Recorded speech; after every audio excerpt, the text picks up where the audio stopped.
Welcome to Timeless Wisdom with Dennis Prager. Hear thousands of hours of Dennis's lectures, courses, and classic radio programs. And to purchase Dennis Prager's Rational Bibles, go to DennisPrager.com.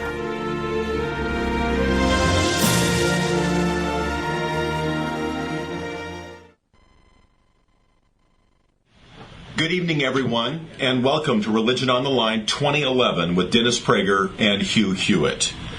Religion on the Line is an interfaith dialogue that is put on by 99.5 FM KKLA and our sister station 870 AM KRLA here in Los Angeles. I'm Frank Pastore, and I'm host of the Frank Pastore Show, heard weekday afternoons here in Los Angeles on 99.5 FM. It is the intersection of faith and reason, and as a former atheist for 27 years, I came to faith while pitching for the Cincinnati Reds way back in 1984. And today, after a journey that has taken me through 2 master's degrees and a long wandering course, I now find myself, and God has placed me to have the privilege of hosting the most listened to Christian talk show in America, again here in Los Angeles weekday afternoons. I hope you'll give a listen. I wish I could be there tonight. I remember doing the Dennis Prager event. He and I did the Religion on the Line last year, and it was a sellout crowd, and I'm sure it's a sellout crowd there this evening. And Dennis and I had a wonderful conversation about not only the differences, but also the similarities between Christianity and Judaism. And I'm sure that Dennis and Hugh will do a marvelous job there this evening. Now, I wish that I could be there, but I can't. I'm actually in Nashville receiving the prestigious 2011 National Religious Broadcasters Talk Show of the Year award again, and this is for our second time. But of course, Dennis and Hugh are not winning such an award, and so they can be there with you this evening. Now, before I go to introduce my friend Hugh Hewitt, there are some sponsors we want to thank who have made this evening possible. Roger Stewart Close, the Masters College, Phil Liberatore, the IRS Problem Solver, Garbedian Wealth, YMT Vacations, and Robert Micone and Bill O'Connor, the money guys from Applied Financial Planning. And make sure to visit their table this evening and register for a drawing for an autographed copy of one of Hugh's or Dennis's books. Now for my friend Hugh Hewitt. Hugh is a lawyer. He's a law professor. He's an author with over a dozen books, including 2 New York Times bestsellers. His columns appear not only in the best newspapers in America, but also on the very best websites. He has been a law professor over at Chapman University School of Law since its founding. And oh yeah, he has this little nationally syndicated radio show called the Hugh Hewitt Program, which is heard on over 120 cities in America. And it is an honor to have hosted for both Hugh and Dennis Prager several times. I consider them my friends. Now, one thing you need to know about Hugh, other than HughHewitt.com, his world-famous blog, you need to know about what his passions are. Now, Hugh is very passionate about the Cleveland Browns, the University of Michigan, Notre Dame, and Ohio State, and the Cleveland Indians. Now, here's the problem, though, and those of you that are regular listeners to the Hugh Hewitt Show who have been listening to Generalissimo encourage Hugh about this. Hugh has just recently completed his therapy for jockophobia. He is now willing to face and confront his fears of actually meeting Major League Baseball players in a Major League clubhouse. And it's wonderful news to me because I tried to take him into a clubhouse several years ago, and of course that was the onset of the dreaded jockophobia. But Hugh, congratulations, you are now past that. Ladies and gentlemen, won't you please join me in welcoming Morning Glory and Evening Grace America, Hugh Hewitt. Hugh, take it away. This episode of Timeless Wisdom will continue right after this. The home team has 1st and 10 in the closing minutes of the 4th quarter. Tired of missing the game because of your tenants?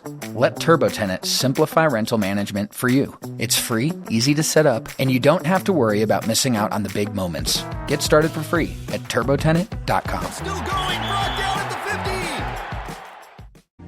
50! Now, back to more of Dennis Prager's Timeless Wisdom.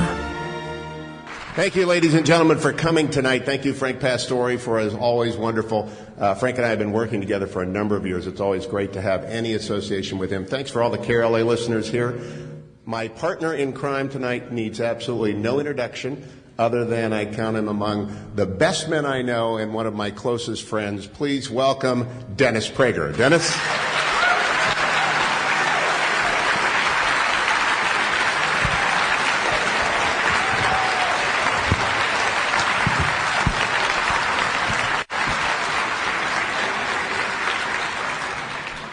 Ladies and gentlemen, welcome to the first ever Ask a Jew.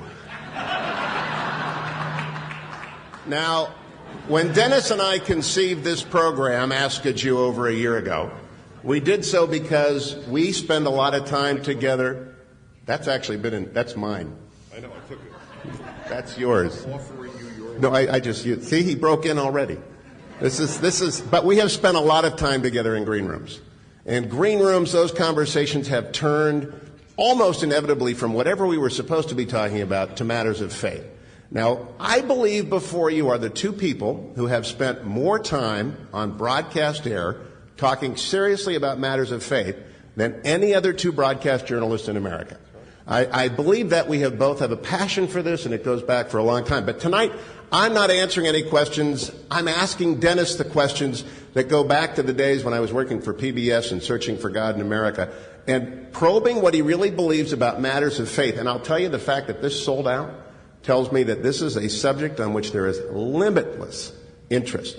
So tonight, I'm asking Dennis, as one of the most scholarly and learned Jews I know, the questions that many Christians, non-believers have. But at the very beginning, I'd like a show of hands. How many Jews do we have tonight with us? How many Roman Catholics do we have tonight? How many evangelicals? How many atheists? One? How many Mormons do we have tonight?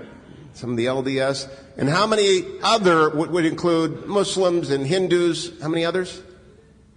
So it's a very diverse crowd, which is fascinating to me. So my very first question, Dennis Prager, who is a Jew?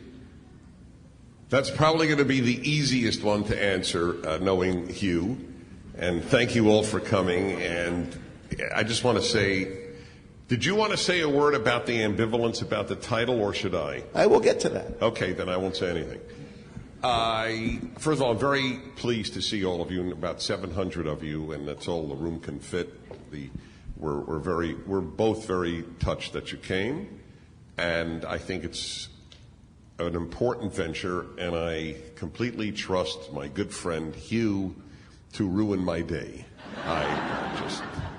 But I do, both are true. I trust you completely, and you will ruin my day.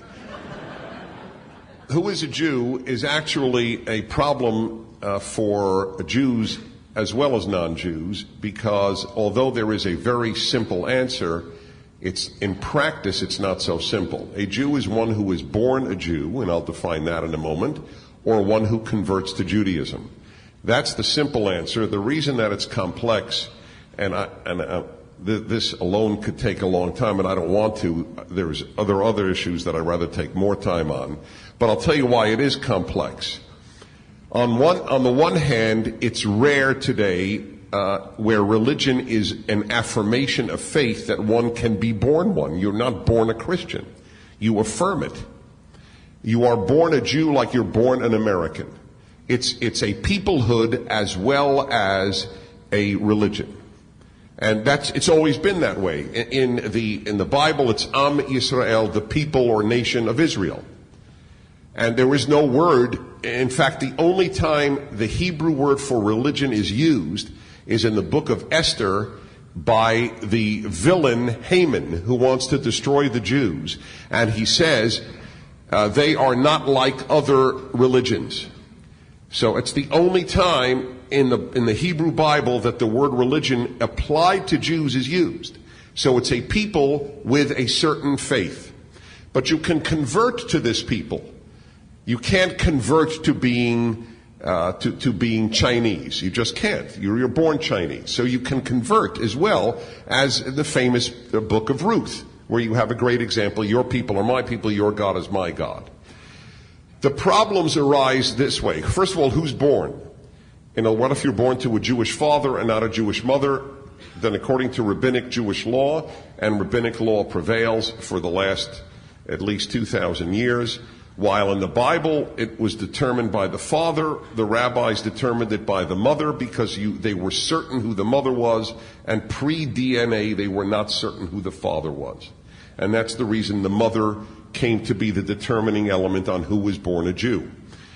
The Reform movement in Judaism said we will also include fathers, which makes sense in the light of Jewish history now that we have DNA.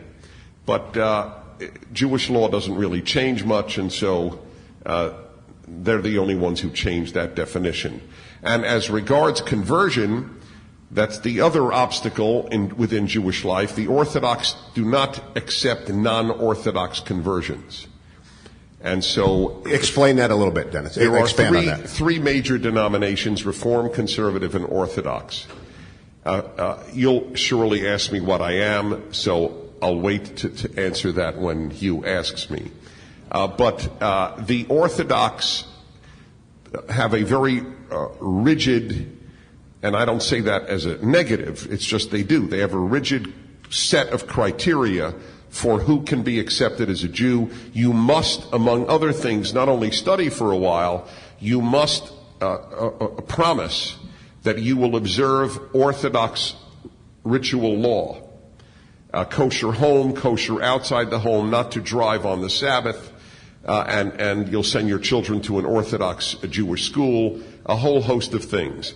The Conservative and Reform do not make such demands on converts, and so the Orthodox don't accept the others.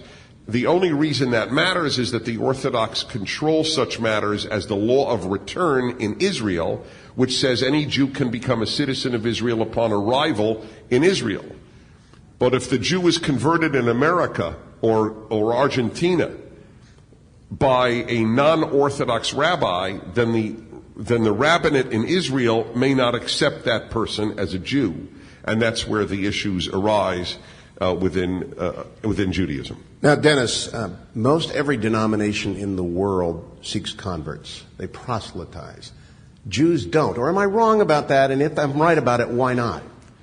You are right about it de facto. In the last 2,000 years, this will come as a surprise to two groups here, non-Jews and Jews.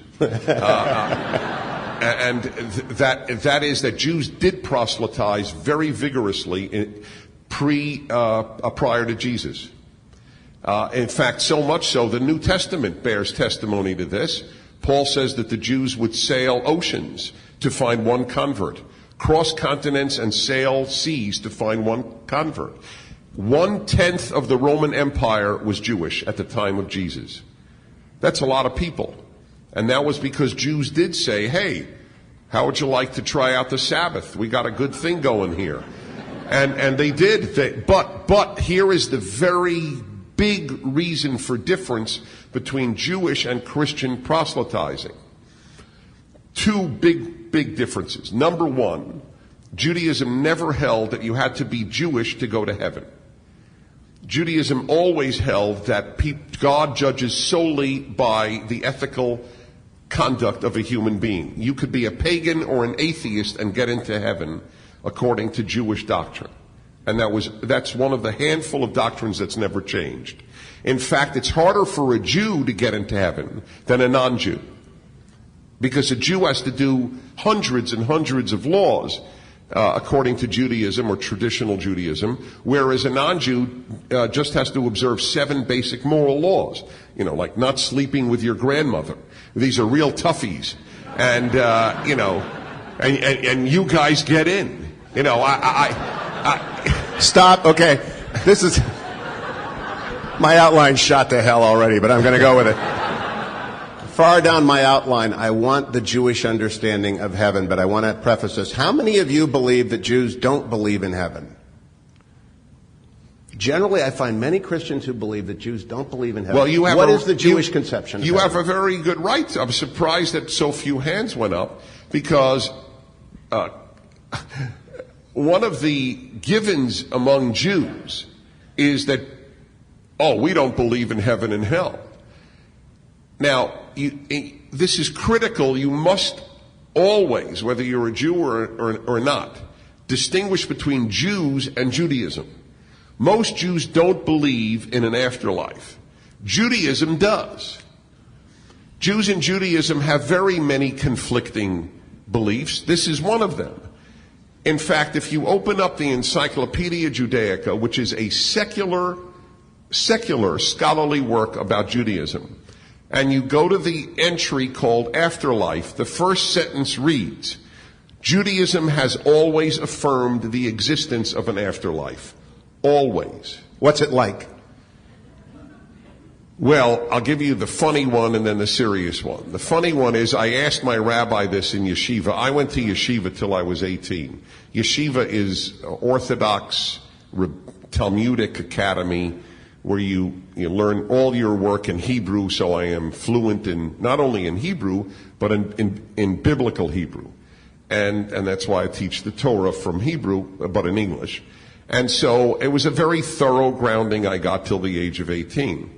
In about the 5th grade, I asked the rabbi, I said, Rabbi, what is heaven like? We don't have heaven so much as Olam Haba, the hereafter, the next world. And he said, well, if you are a good Jew, you go to Olam Haba and you study Torah for eternity. I can't tell you the nightmares that guy gave me.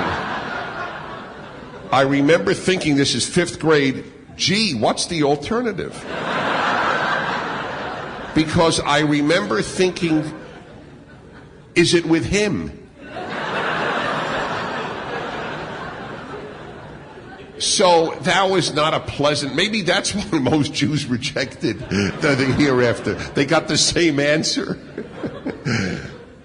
It is the greatest Jewish philosopher, Maimonides, 12th century, 11th century, said there were 13 basic principles of Judaism.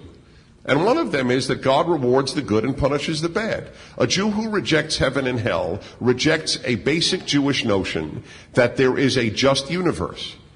It's mind-boggling to me that a Jewish atheist, I fully understand, would reject the idea.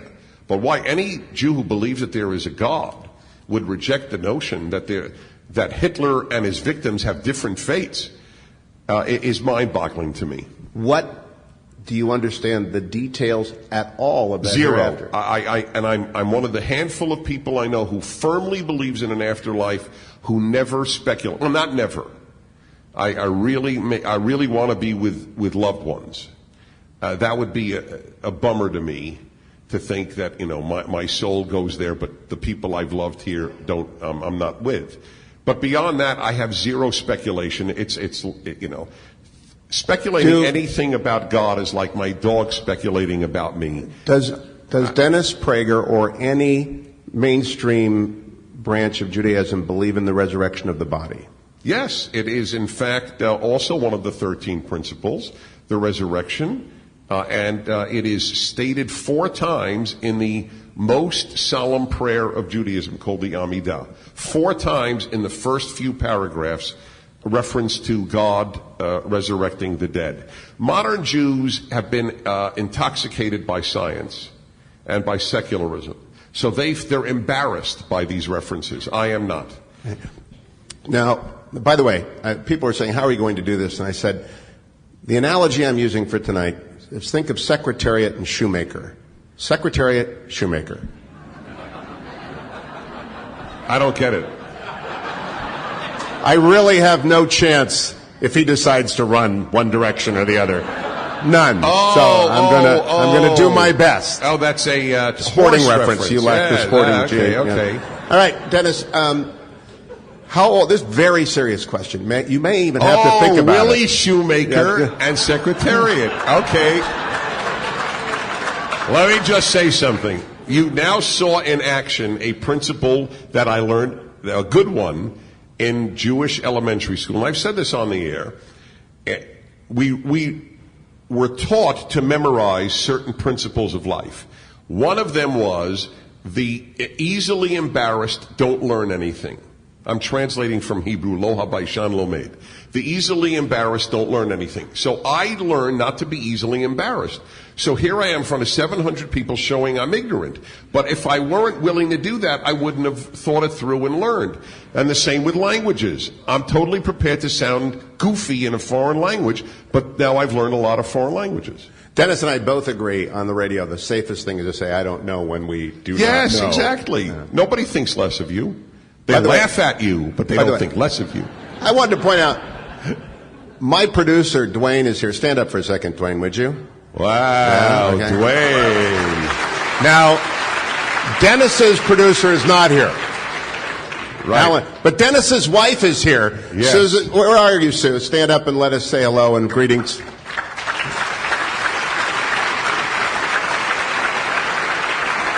And the fetching Mrs. Hewitt is unfortunately up north, so she's not. So I get a producer. So you bring your producer, you won. And I bring my wife. You won. I win. I right. do, yes. Now, this is a very serious question, and I want you to think about it. I don't know if you've been asked this before. I hope I asked you a few things you haven't been asked before. When did you first become aware of the Holocaust? And what did it mean to you? How did it impact you? I do remember, actually. It's amazing you should ask. I don't think I've ever mentioned this in public. I mean, not that I wouldn't, but it's never been raised. How many of you, I'll bet many of you remember the Sunday night television show called The 20th Century with Walter Cronkite? Right? Many of you do. I learned a lot of history from that show. And I'll never forget sitting in the living room watching it with my parents. So I would say I was in about 6th grade. And they had Hitler. They showed video of Hitler. And I said, who's he? And they said, oh, he was a terrible man and he killed 6 million Jews. And I just remember, I must have paled. In other words, it hit me what I just heard. And I will say that it never ceased. There isn't a day, and this, I don't know if this is a Jew-Gentile divide, and it's not a bad thing at all. Armenians think about what happened to them far more than non-Armenians do, so I would fully understand that Jews would think about it more. But I would say that since that day to this day, there isn't a moment, or not a moment, excuse me, there isn't a day that I don't have some thought about the Holocaust. And I am 3rd generation American. I lost no relatives, and yet it had a very transformative effect on me, but not a provincial one. Not they're all out to get the Jews. Rather, humanity stinks. And that's why I'm so concerned about preserving the memory of the Cambodian Holocaust. And most people don't even know about it, let alone give a damn about it. But I do. That's one of the big reasons I went to Cambodia 2 weeks ago. And so when it snowed, I thought of Jews walking barefoot in the snow in the camps. I mean, whatever would happen, I would think of the camps. So, Dennis, it's a 2-part question. Why do so many people hate the Jews with such passion? And what does that do to someone like you, an intellectual, living the life of the mind, realizing that there are people out there who've never met you, who just hate you by virtue of who you are? Not to mention those who did meet me and hate me. Well, that's... It's another category. They're mostly Jewish. The ones who never met me and hate me are non-Jews, and the ones who met me and hate me are Jews. Just a little dark humor. There were Jews who liked me. Okay. Anyway, it was such an important question that my second book is titled Why the Jews? Exactly what you asked, why the Jews? I commend it to your attention, even if you're not a Jew, because it's a very important issue, and because I also believe anti-Americanism has many of the same foundations as anti-Semitism. In a nutshell, what it did over the course of time was convince me that the Jews really are the chosen people. And I believe that that is the ultimate source of Jew hatred. It's such a sensitive subject among Jews that Jews don't talk about it. And Jews who do talk about it like to reject it. They say, oh, it's provincial, it's chauvinistic, and anyway, it's going to, Dennis, if you say it publicly, it's just going to cause anti-Semitism. But here's the interesting thing, and I make this point in lectures to Jews all the time. Does anybody hate the Japanese for thinking that they're chosen? The Japanese have a sun on their flag because they believe they get the sun before the rest of humanity. Nobody hates the Japanese for that. Anybody hate the Chinese for thinking that they're the center of the world? China in Chinese means middle kingdom, middle of the world, and the non-Chinese are a notch below Chinese. The Greeks thought they were superior. By the way, Jews never thought they were superior. That's the irony. Chosen has never meant superiority, and the Torah goes out of its way to say you weren't chosen because you're any better than anybody else. In fact, you're worse than everybody else. The reason you're chosen is to show the power of the Torah to elevate a bunch of jerks. That's the whole point. If the Jews succeed, nobody could say it was innate because we were just a bunch of slaves leaving Egypt, cultureless and stupid. And if this people influences the world, it has to be the Torah and God, not innate Jewish ability. And so I am convinced that the hatred emanates. The preoccupation with Jews is irrational, absolutely irrational. Israel is as big as El Salvador. If the world were preoccupied with El Salvador, you'd say something's going on there. They were very special people. The very fact that the most powerful nations in history wanted to destroy us says to me there's something going on. And there really is something going on. So that's what I ultimately... On a personal level, did it impact you at all? No, because I'm an American too, and I trust America tremendously. My grandfather, who came from Europe, said, like all the Jews who came from Europe, scratch a goy. Goy is not a pejorative, by the way. It's just the word for non-Jew, means nation, literally. Scratch a goy and you get an anti-Semite. This was said by Jews from Europe all the time, because if you scratch the European, you did get an anti-Semite. They had every reason to believe that. Europe was saturated with Jew hatred, but America was not. And so he couldn't tell the difference. A goy is a goy is a goy. A non-Jew is a non-Jew is a non-Jew.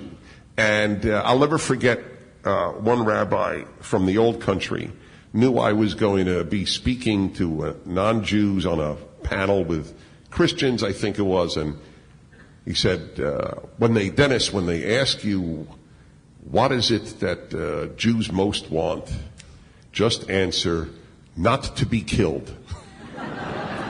That was very important. That was a very important statement that he made. And by the way, I resonate to that. There is something to be said about that.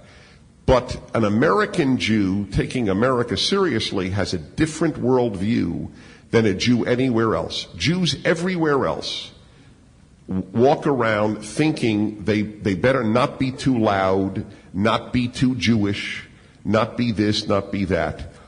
I'll never forget in Waco, Texas, not a Jewish center. I went to give a speech in rural Texas at a retreat. I took my older son, who is Orthodox. I'm not, he is, and always was, or nearly always was. And he wore a yarmulke, skull cap. So we went to I think it was a Dairy Queen outside of Waco to get him an ice cream cone. So the young woman serving said, "What's that?" Pointing to my son's yarmulke. Said, "Oh, we're Jewish, and that's what we wear." And she looked at him and said, "God bless you, young man. You always wear that." That's in Waco, Texas, and a Dairy Queen. You don't get that reaction in Marseille or Brussels or Athens. But that brings us to the title of tonight, Ask a Jew. I'm fairly exercised with my affiliate, Dennis affiliate here at KRLA, because they wouldn't use Ask a Jew in their advertising. I talked about it with Dennis all the time. You didn't see it in the video. You won't see it back there. Fairly exercised about this because we're going to take this on the road. We're going to do this live. I could do this with Dennis again and again and again. But the reason I called it Ask a Jew is because anti-Semitism is returning to the United States. It is flourishing in Europe. And if you can't name it, you can't kill it. And Dennis, why do you think people are even afraid to say ask a Jew or use the term Jew? Well, that's the thing. People are afraid to use the word Jew. That's why they'll always say he's Jewish. You don't say he's Christian. You say he's a Christian. He's a Muslim. He's a Buddhist. But with Jews, it's the use of the adjective. They even to the point of people will say Jewish persons. You ever hear Christian persons? What's a Christian person? Oh, but Jewish person. Oh, that's perfectly usable and it's used widely. The word Jew is so emotion and passion laden and was used so much by anti-Semites as a pejorative that people feel sensitive, non-Jews feel sensitive about using the term. That's the reason. And because of that, we've developed an almost, I think, extraordinary tolerance for borderline anti-Semitism in our popular culture. Where do you think anti-Semitism is in the United States today? This episode of Timeless Wisdom will continue right after this.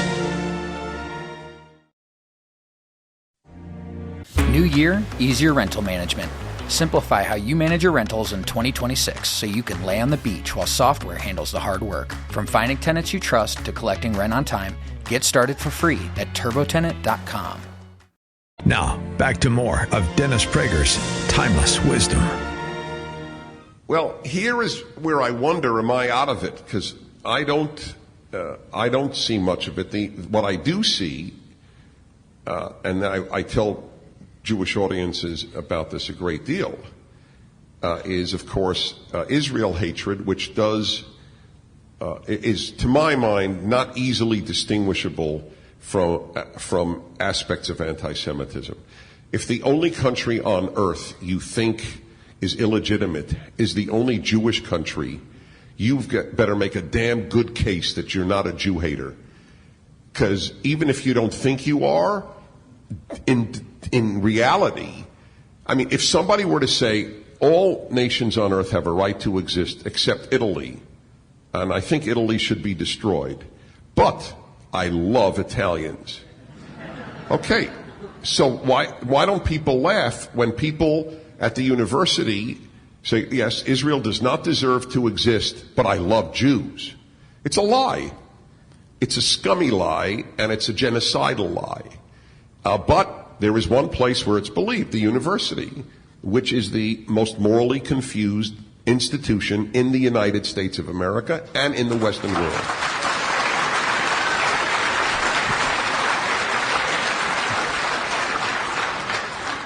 I'll come back again to this, but I want to work around from a different way. Do you, Dennis Prager, actually believe there was a guy named Moses who actually stood in front of Pharaoh and led X number of Jews out of Egypt, stopped around the desert for 40 years, went up Sinai, got tablets? Do you actually believe that, or is it a good story to unify a desert people? I do believe it, and I'll tell you why I believe it. It's one of my many lectures available through my website, why I believe the Torah is divine. And here is my biggest single argument for the Torah being true. No one has ever made up an ignoble history of its people. The Jews of the Torah are very unimpressive. First of all, no people ever made up, our ancestors were losers. Nobody. Slaves, nothings. The heroes of the Torah, the first 5 books of the Bible, and they have a special divine imprimatur in traditional Judaism that the rest of the Bible does not have. And the notion of making up a history that is this unimpressive, and again, in that book, the non-Jews come out often more heroic.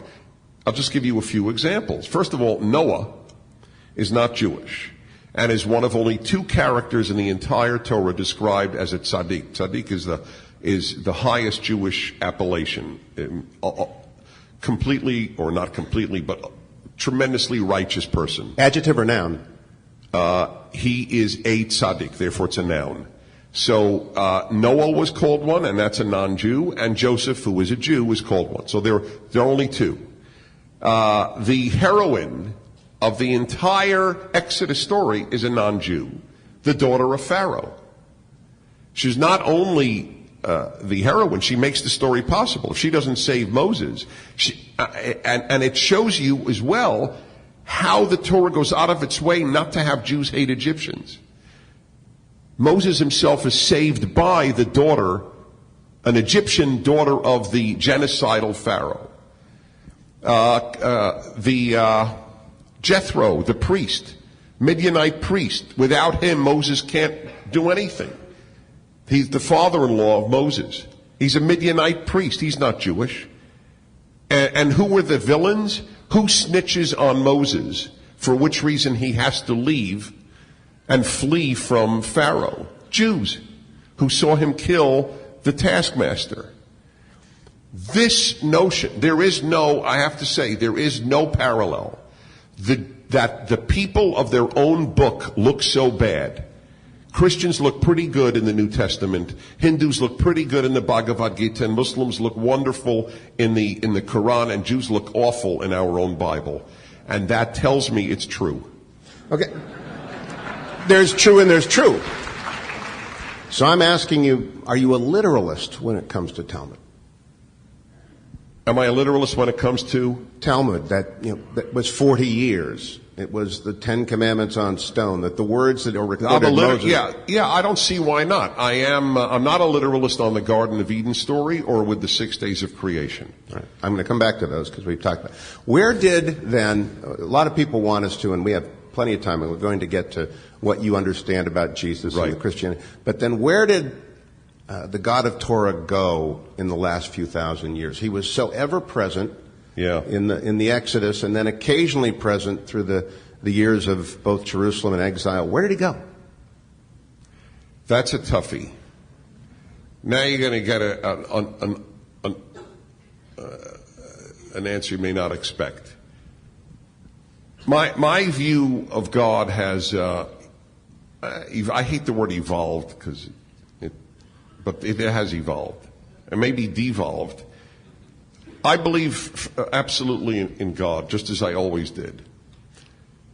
But my answer to that question is essentially this. I think that God has said, look, I told you, O man, how to lead a good life. If you wish to torture and rape and murder and commit genocide, I'm sorry. I gave you a recipe. You don't wish to follow it.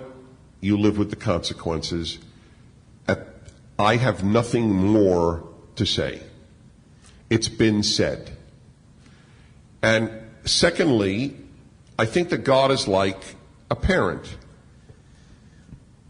You intervene in your children's lives when they're young, constantly.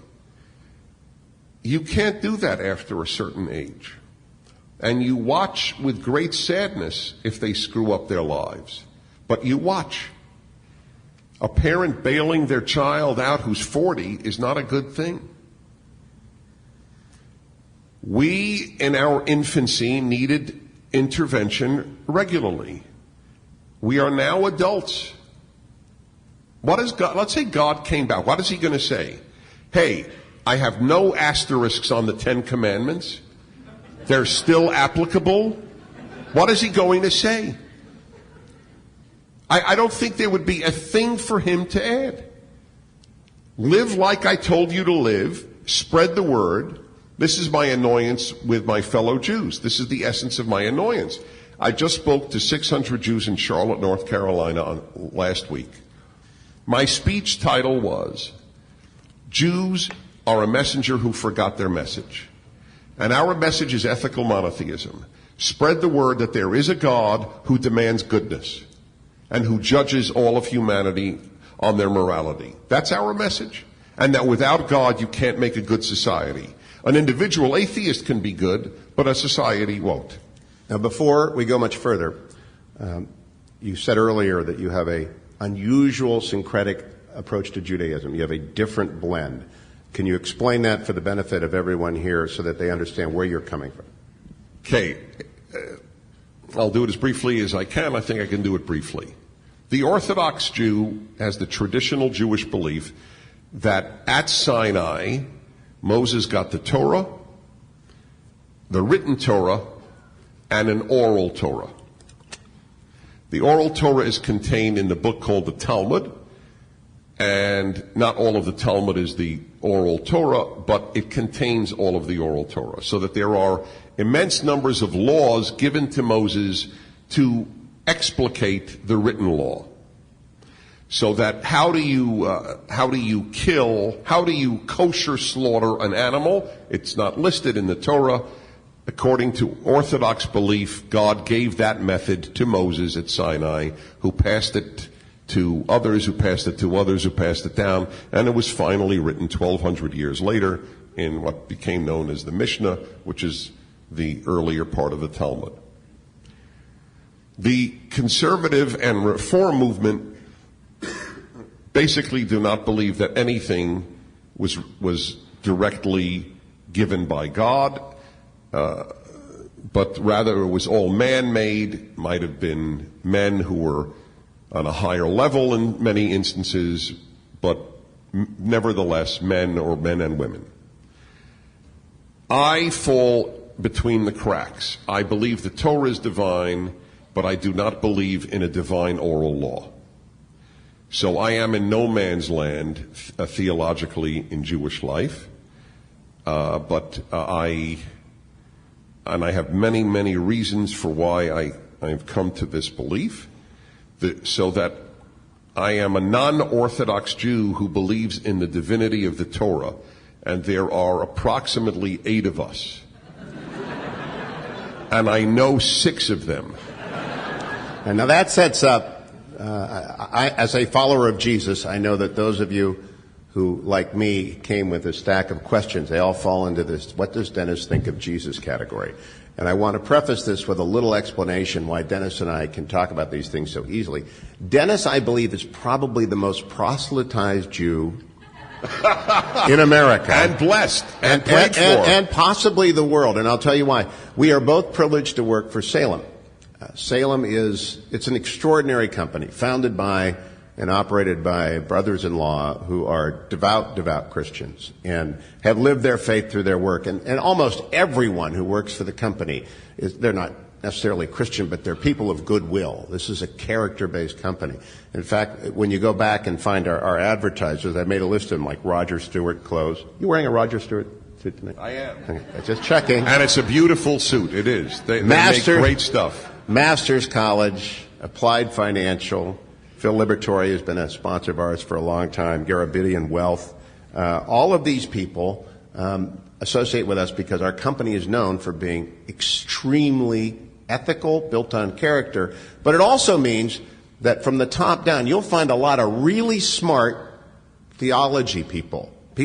Frank Pastore is just an example of one of our many hosts on the Christian side. We own Christian stations that exclusively program into the Christian market as well as Christian music stations. And we have the News Talkers, of which Dennis and I are part.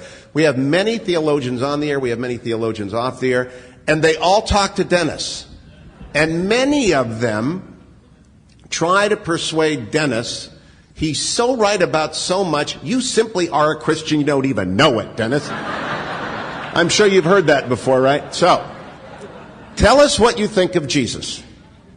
Well, this is the only really long answer I'm going to give, and the only time I'm going to use notes, since I knew this would be asked. No, you didn't know anything.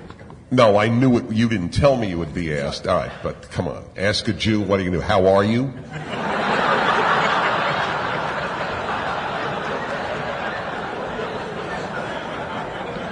Good to see you. What's the suit? Who made the suit? How much was it?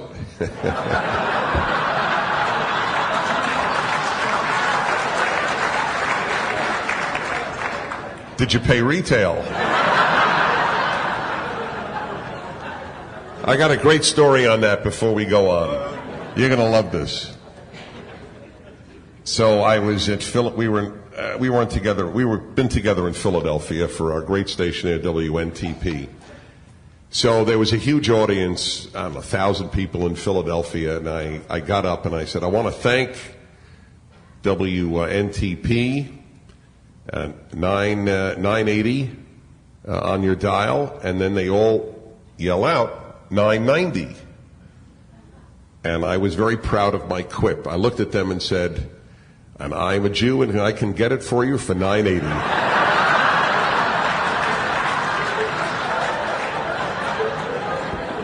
By the way, there are Jews who be sensitive about that. If our reputation is that we get a good deal, what's so bad about that? What, non-Jews don't want a good deal? I mean, what are they, stupid? Thou shalt buy retail. Is that a Christological belief? All right. Okay, anyway, just kidding around with you. All right, here goes, folks. So are you asking why I don't believe in Jesus or what I do think of Jesus? That's not the same question. I asked, what do you think of Jesus? Okay, what do I think of Jesus is almost unimportant.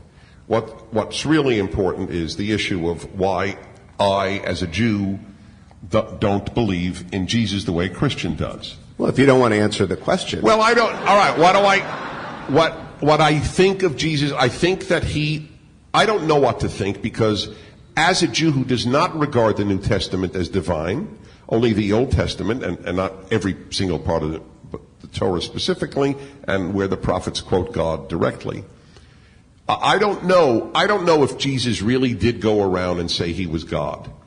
It's so difficult for me to believe any Jew would say that, because the strictures against ever having a divine man confluence are so deep in Judaism, it's hard for me to believe he actually said it. Now, I want to hear your longer answer, but I'll preface it with this. C.S. Lewis, for whom I'm sure many people here have a great affection, said if you read the Gospels and you believe them to be accurate accounts of the life of Jesus, you are left with three choices. Either he is a liar, either he is a lunatic, or he is Lord. The liar, lunatic, or Lord option. Wouldn't you agree that if you read the Gospels as accurate history, and he did say what he is said to have said, that you have to make one of those three choices? I never found that argument, and I love C.S. Lewis, I never found that terribly persuasive, because humans who are touched by the divine, and he may well have been. See, I don't exclude that possibility. And I don't know what he said. That's the point. I don't know. I do know why Jews, if he did say that, would have said, this is inconceivable to us. No man can be God. We have no allowance for that in Judaism. And so they would have just said, maybe they would have said the guy's a lunatic, if in fact that's what they heard. I don't know what they said, but I do know that they didn't accept it. Obviously, Jews overwhelmingly did not accept it. Let me begin at the end and then tell you what I want to tell you, because I did a lot of homework for this. The reason I did homework is that I very rarely talk about this, and I want to explain this. You've probably heard me say on the radio, I debate everything except theology. And that's the truth. So I don't bone up on this, my theological objections to the divinity or messiahship of Jesus. But I knew it would come up today, and I have no problem in answering, and so I will address that. But let me go to a bottom line and then start with the answer, and I will try to be as brief as possible, but I have a number of notes. And it'll make you think, and the last thing I want to do is anything but just make you think. I really want you to do what my dream on radio is, clarity rather than agreement. At least you'll understand why it is that a Jew wouldn't. But let me just say how then this really answers your first question. Not so much how do I see Jesus as how do I see Christianity. Any movement that brings human beings to the God of Israel, I believe, is divine. So I am a Jew who believes in the divine role of Christianity properly done. I mean, there are terrible Christians in history. There are terrible everybodies in history. But properly done, and nobody has done it as well as America's Christians. Nobody. It's one of the many reasons I'm in love with America's Christians and in love with America. But bringing the world to the God of Israel and the Torah of Israel. You know what I tell Jews? I said, if you believed in the divinity, you, my fellow Jews, if you believed in the divinity of the Torah as much as Christians did, the Messiah really would come.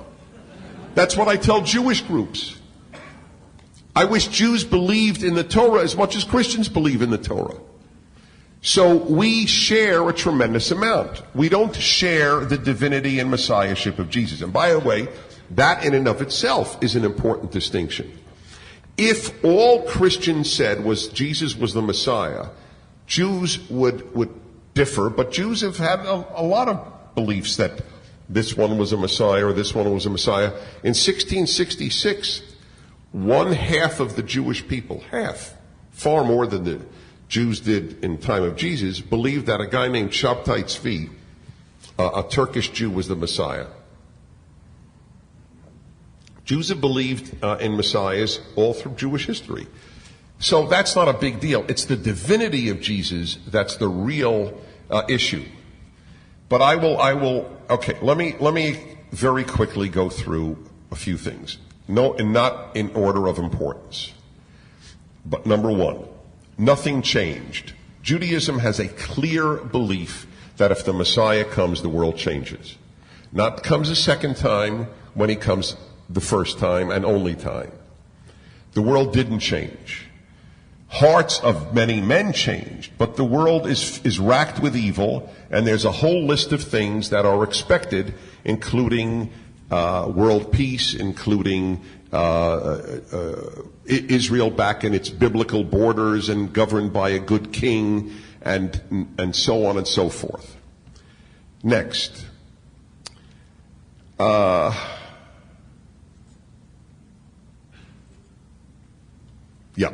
The entire moral underpinning of Jewish scripture is undermined by the belief that faith rather than works gets you saved. The essence of the Jewish message is that God first and foremost judges behavior of Jews and non-Jews, so that a Jewish agnostic who was a good person or a non-Jewish agnostic has a far better chance of getting into heaven than a person who is a firm believer and who is a bad person. To which the Christian answer is, if you're a bad person then you're not really a believer. Okay, that's fine. But ironically, the Christian is almost agreeing with the Jew then that behavior is the determinant. I know theologically say no, it's grace, and it's not true, it's faith. But if you can't get in with bad behavior, no matter what your faith is, then behavior is central to you too. And here's another thing. I don't believe that Jesus believed that you got into heaven through faith alone. The proof is the story in Matthew with the sheep and the goats, where he says, those who have fed the poor and clothed the naked and so on, they will be the ones that the Father judges to get into heaven. He doesn't say the ones who believe in me, the ones who did good deeds. That's Jesus himself in Matthew. That's speaking like a Jew. Next, there is no concept of human sacrifice as atonement for sin in Judaism. Jews would have recoiled at the idea that a human can be sacrificed as atonement. What about the story of Isaac and Abram? Well, that's the story that proves God doesn't want human sacrifice. It's not foreshadowing. A Christian would say that that's foreshadowing the ultimate sacrifice of the Son. And that's fine with me. But if you read the story, the very first verb in the story is, and God tested Abraham.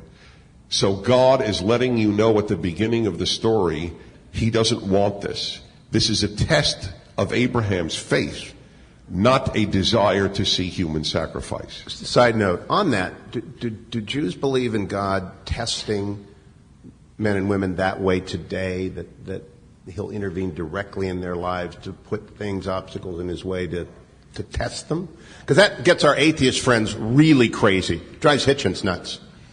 It drives Hitchens nuts? Yeah. Well, you've got a God that plays with people, who dances you like a puppet. I don't like it either, I have to admit. God might do it, and I don't know what God does. It's a great Hebrew phrase. In Hebrew, it's 3 words, Lu yadati v'hayiti. If I knew him, I'd be him. And I love that one. And I'm not him, so I don't know him. Maybe he does. I find that I am closer, I hate to say this, to Hitchens on this than to some others. Maybe God does it, but in the case of Abraham, this is the first monotheist. It makes perfect sense he would test him. But I will take away so-and-so's child to test what? Test how much they love me? I can't imagine God doing that. So is God in control of everything or not, in your understanding? God is in control of everything, but he allows everything too. So are they mutually contradictory? It depends what control means. If it weren't for God, the world would disintegrate in a nanosecond. God's will keeps things going, in my opinion. But does God determine? How could God determine whether I will be a decent human being, whether I will lie on my radio show or tell the truth, and then punish me for what he had me do? Then God is unjust. And to the Torah's great credit, it's one of the reasons I'm in love with it. The very first Jew, the very first monotheist, fights God. Remember, the word Israel means fight with God. It's in Genesis, after Jacob wrestles the angel. And the word Israel means to fight with God, to struggle with God. I love that. It's very liberating. And so, shall I continue? Okay. As for the argument that only blood atones for sins, I have 2 responses. First, it's not true. In the Torah, you can bring a grain sacrifice. You do not have to bring an animal sacrifice. In Leviticus, check it out. If you don't have the money for an animal, you bring grain. So the issue is sacrifice, not blood. Secondly, the sacrifices only atoned for ritual sins, violating the Sabbath, violating a Jewish holy day, not for any ethical infraction, not for stealing, not for murder, nothing. Now, since only Jews are, according to Christianity, only Jews have to observe the ritual laws of the Torah, then in that case, the sacrifices only apply to Jews, because they only atone for sins that only Jews can commit. So you can't have it both ways. Either Christians should be keeping kosher and atoning for eating ham, or it's not applicable, the sacrificial system. So how do you account, as a scholar, and Dennis, I didn't even give his credentials, you all know that. You're here because you know Dennis, his credentials. As a scholar, how do you account for the extraordinary rise of Christianity? And the Christians will say that's the Holy Spirit sweeping forward. How would you respond? Well, I have 2 heretical responses. One is heresy vis-a-vis Jews, and the other is heresy vis-a-vis Christians. Which do you want first? The heresy vis-a-vis Jews is, I regard the rise of Christianity in large measure a reaction against the legalism of Judaism. I share that critique.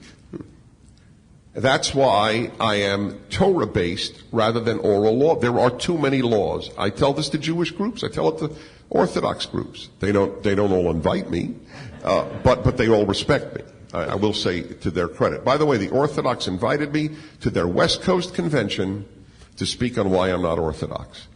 To their great credit, the Orthodox are far more open-minded than the liberal denominations of Judaism. Reform would never invite me to speak on why I'm not Reform. By the way, the irony is I've been attending a Reform synagogue for 20 years and they still wouldn't invite me.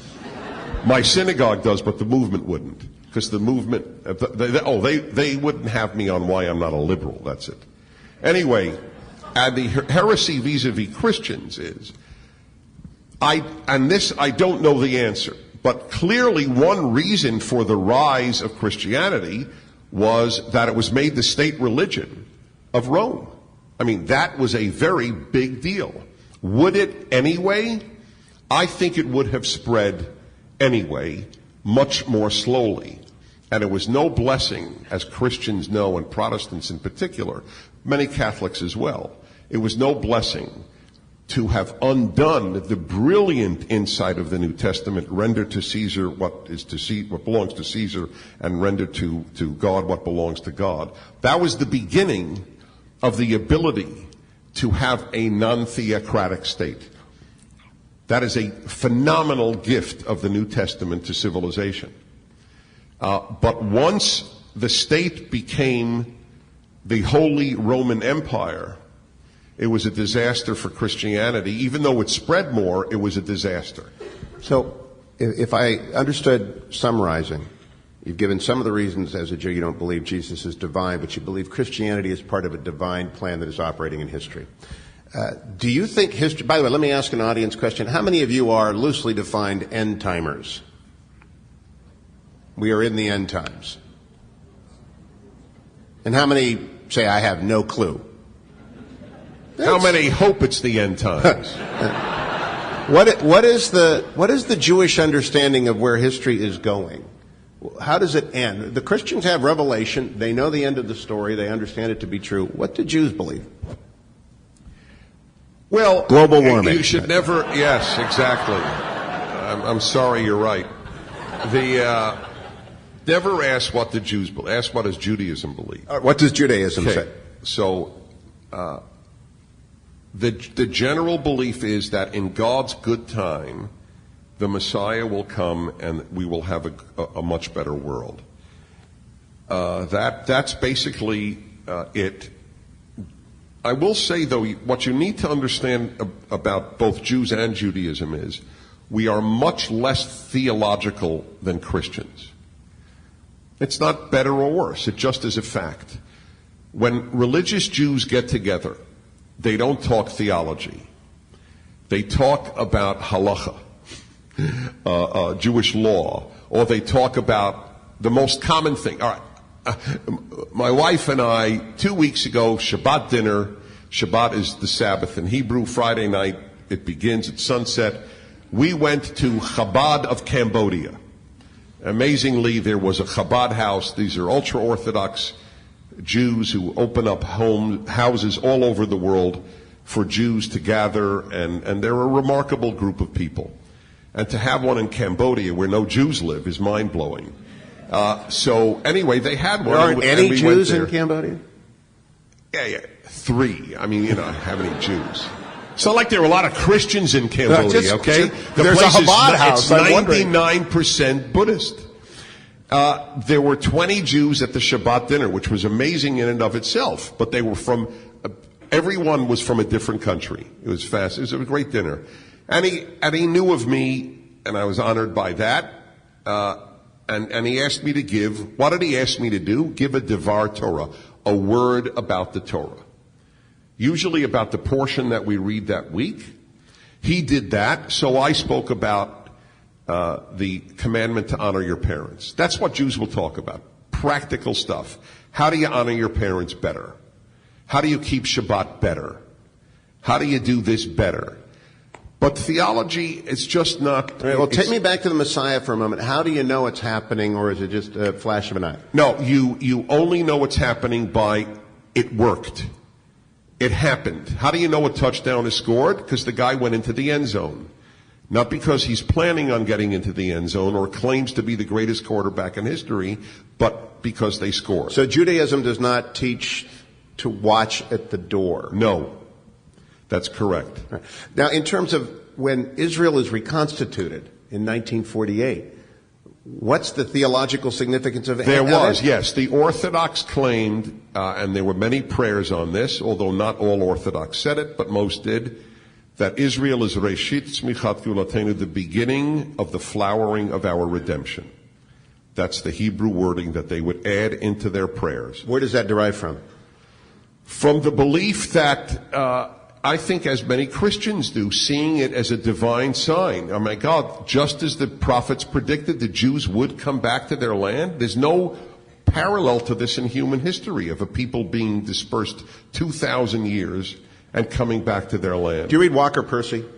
Great novelist? No. Walker Percy, great Catholic novelist of the South, won the Book Award in '66 for The Moviegoer, was asked why he was a believer, and he said, when someone explains the Jews to me, then I'll stop being a believer. And that was what you said earlier, really. That's right.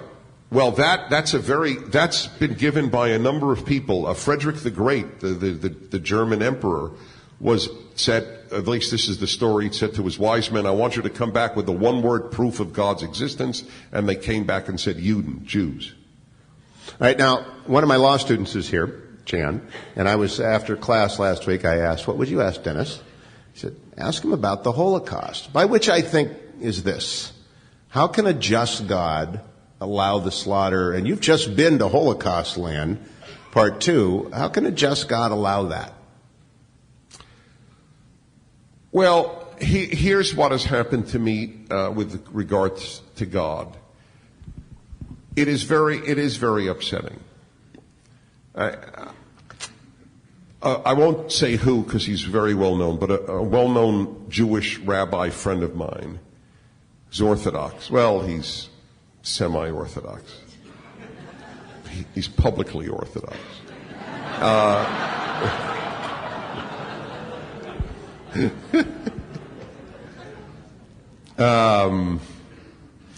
Said to me once, he said, Dennis, I figured out you can either love man or love God, but you can't love them both. It's a very bitter statement about human suffering and the world God created with all this suffering. Now I know, I've written and said, you blame man for Auschwitz, you blame man for Cambodia, you blame man for the Gulag, you blame man for Mao's 70 million. But there were two answers to that. One, God made man, and he didn't make an impressive creature. Some are impressive, no question about it. But I love people and I hate humanity. That's been my line, and it's true on both. I'm nuts about people. That's why I love traveling. I love taxi drivers in Phnom Penh. But humanity, I'm very unimpressed with. But that's one. The other is there's a lot of suffering that people don't cause. Tsunamis and cancer and all the other stuff. So what do I do with it? First of all, I am prepared, unlike many, many people who become agnostic, and on the other hand, many believers, I am prepared to walk around not knowing God's ways. I am. I have, Judaism gives me peace of mind on this issue because it doesn't attempt to answer the theodicy question. My wife and I have a difference on this, and I think it comes from the fact that I grew up Jewish and she didn't grow up Jewish. I am at total peace with the book of Job's answer. God looks at Job at the end and says, hey, if you're so smart, you think you know everything, tell me, where were you when the world was created? Do you know why a mother bear takes care of her cubs? In other words, you don't know manure from Cheyenne, so you're trying to figure out all the tough things about life? Have a nice day, Job. And I am at total peace with that. I know I can't understand God's ways. So that's all I know. There is a God who created the world. God wants us to be good. Gave us a recipe on how to do it through this Bible. And that's it. That's basically what I believe. Micah 6:8 is my favorite line. Oh man, has God not told you all he wants from you is to pursue justice, love mercy, or love justice, pursue mercy, and act humbly with your God. Is it act or walk? Walk. Thank you. And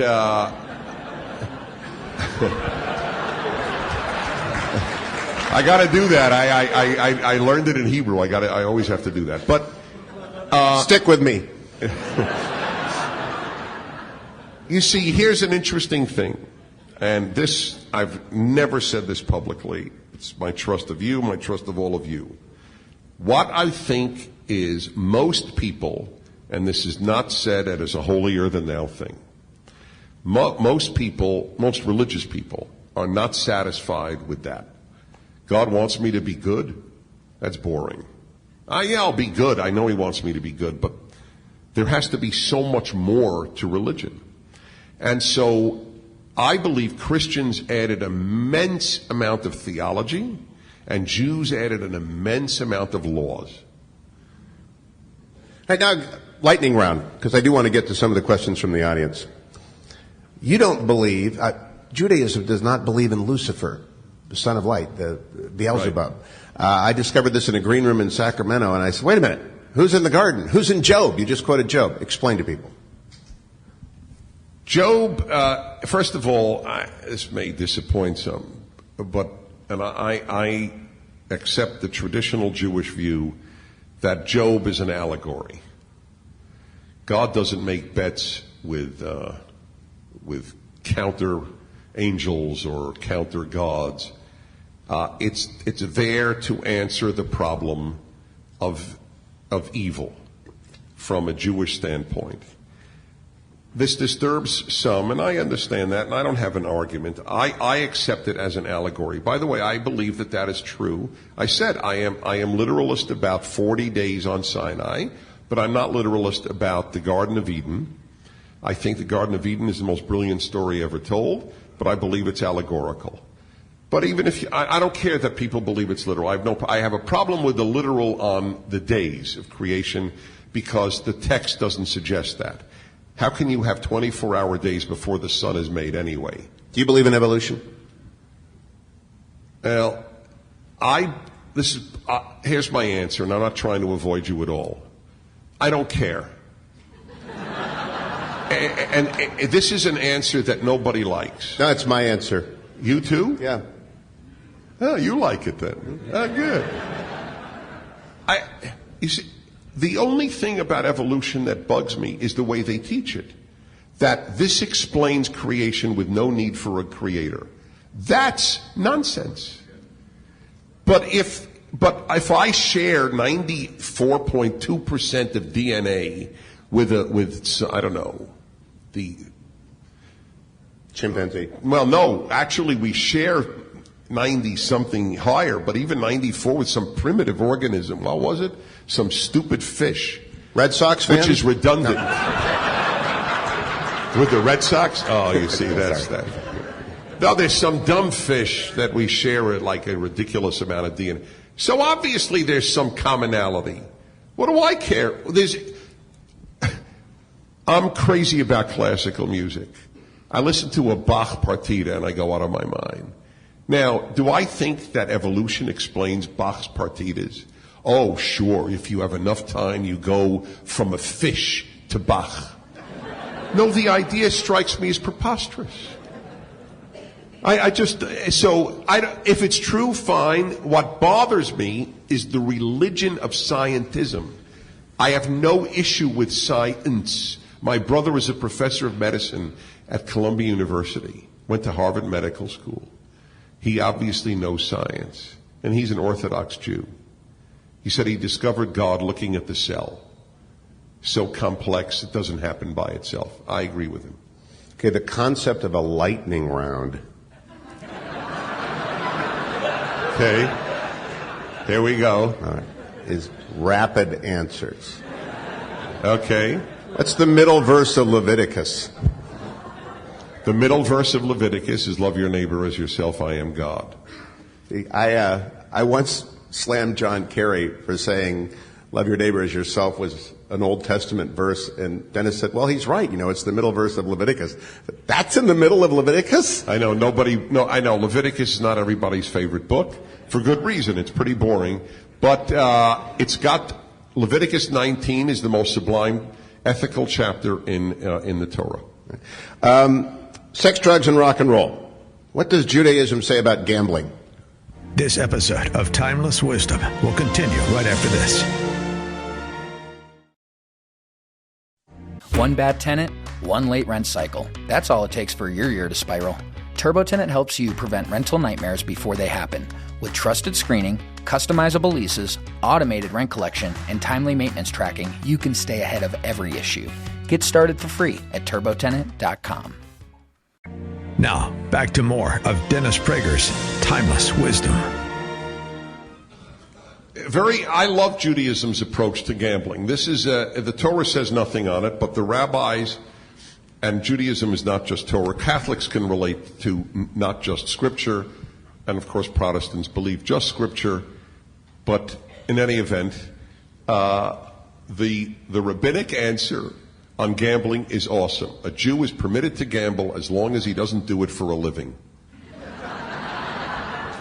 So if you want to go to Vegas and, have a little fun, fine. But if you're going to start depending upon it for your living, that's bad. That's bad. And they give a reason. I love it. Because you won't make the world any better. I had read the questions beforehand. This fits in here. Glee character Kurt. I have never seen an episode of Glee. Have you, Dennis? Glee? Glee. It's a very... How many of you... What's Glee? Do you know? Dwayne is a Glee. Dwayne watches every week. How many of you are Glee watchers? Okay, so you'll understand this. So why'd you all laugh? Only 25 hands went up. Because we know what it is. Glee character Kurt, in the grilled cheese episode, said, quote, "How can I believe in a God who made me gay so his people could ridicule me every day of my life? How can a person of faith take a stand on biblical principles and often demonstrate God's compassion?" Well, there are a lot of answers here. This can't be lightning, but I'll try to be. I know. How about thunder? I'll try for thunder.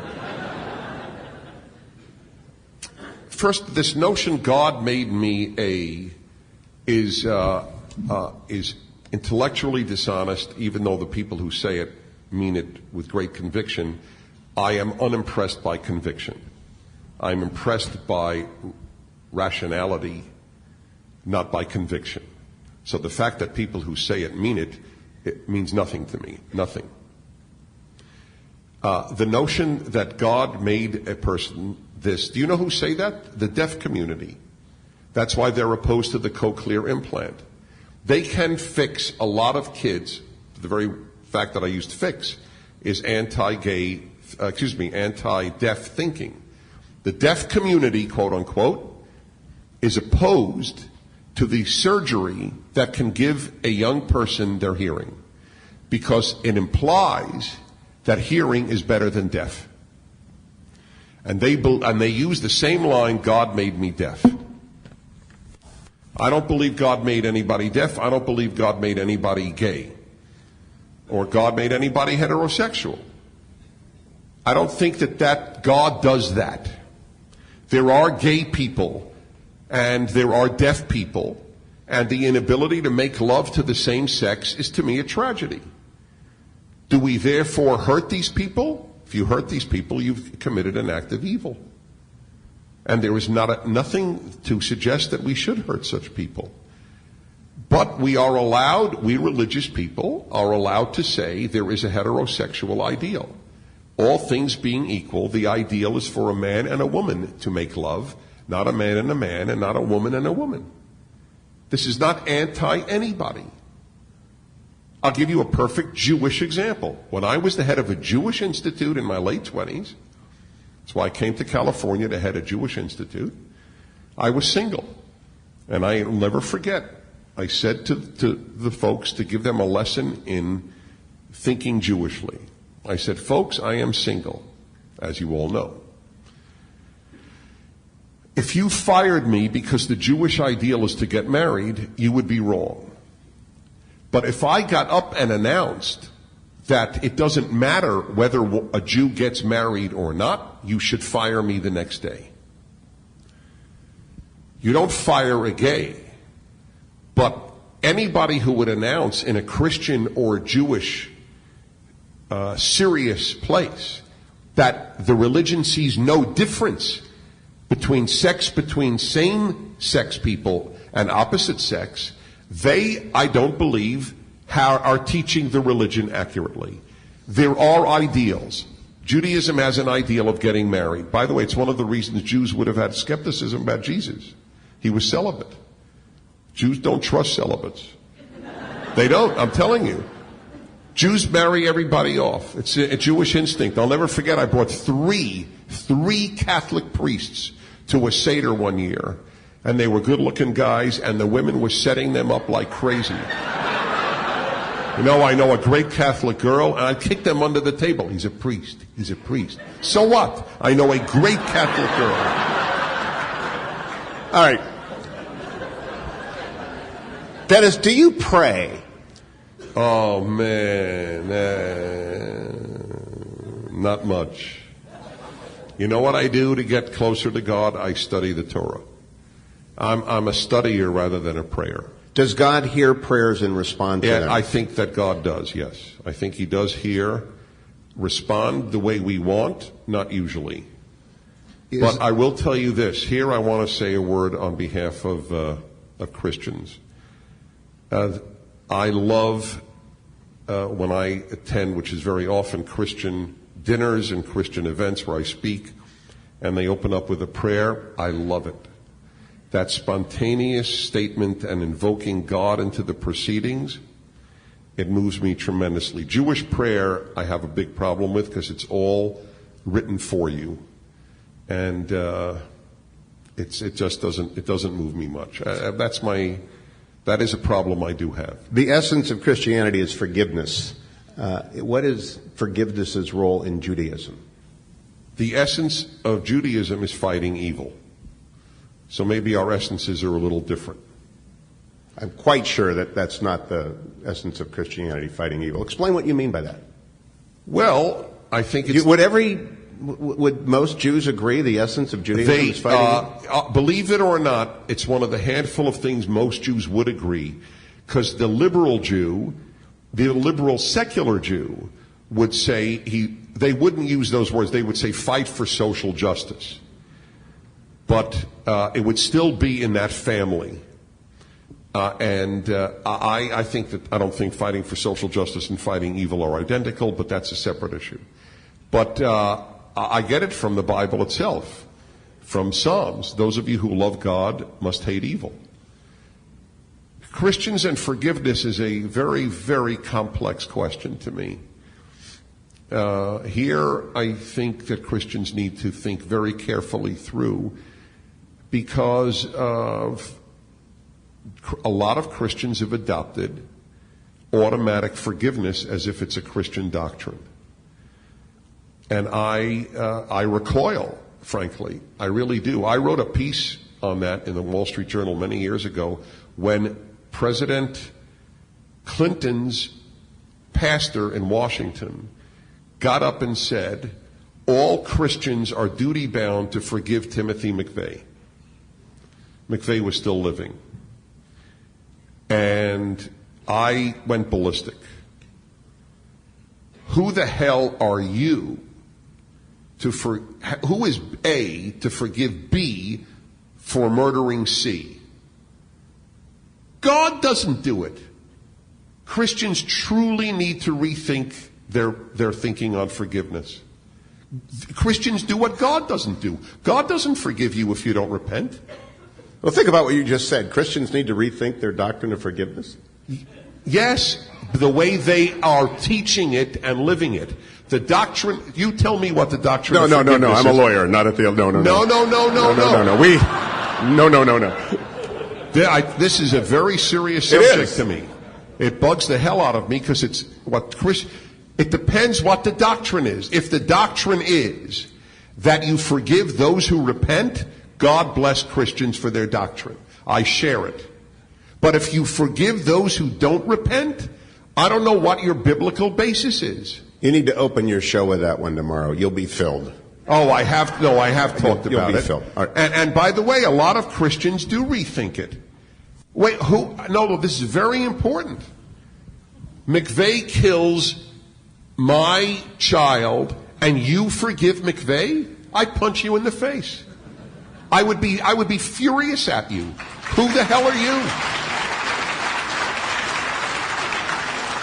Wait a minute, but you have to understand, God doesn't forgive McVeigh unless McVeigh repents. So why should you? Are you better than God?